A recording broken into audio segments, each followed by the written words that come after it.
खूपच छान झालं, मस्त. नमस्कार. आज बनवतो आता मी ताकाची कढी. तुम्हाला साहित्य दाखवते काय काय आहे ते.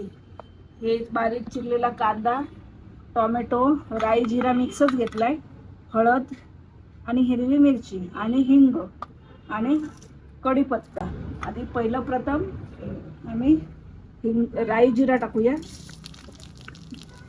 राई तडतडली की नंतर कांदा टाकू आपण, कढीपत्ता टाकू.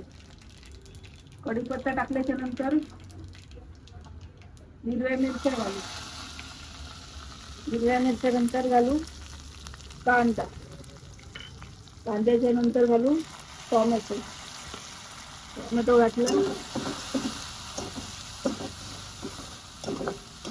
थोडं फ्राय होऊ दे.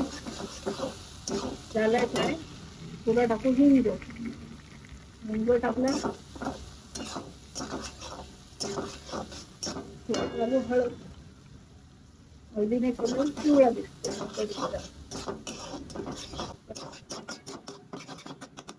आता कांदा टोमॅटो फ्राय झालाय. आता आपण घालूया ताक. ताक घातलंय.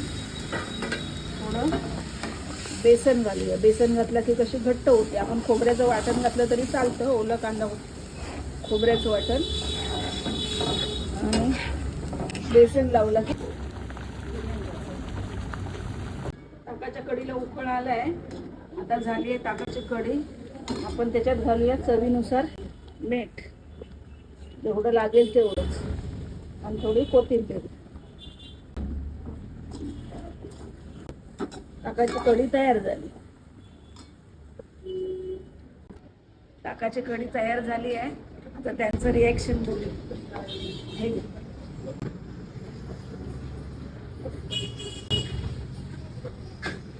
नमस्कार मित्रांनो, विरारची वहिनी या चॅनलवर जावा पहिल्यांदा.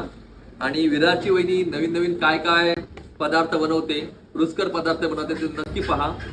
त्यावशी पुरणपोळी, आलू भुजिया, म्हणजे अलग अलग काय ना काय बनवते आणि खरोखर रुचकर होते सगळ्या पदार्थ आहे. आज तिने ताकाची कढी बनवलेली आहे. मी सांगतो तुम्हाला, एका सेकंदात सांगतो. खूपच छान झाली आहे. सोबत राईस दिला, कांदा लिंबू दिलंय, आचार पण दिलाय. चांगली लागली, टेस्टी लागली. तर विरारच्या वहिनी या चॅनलवर जावा. सर्वांना सबस्क्राईब करा, शेअर करा, लाईक करा. धन्यवाद.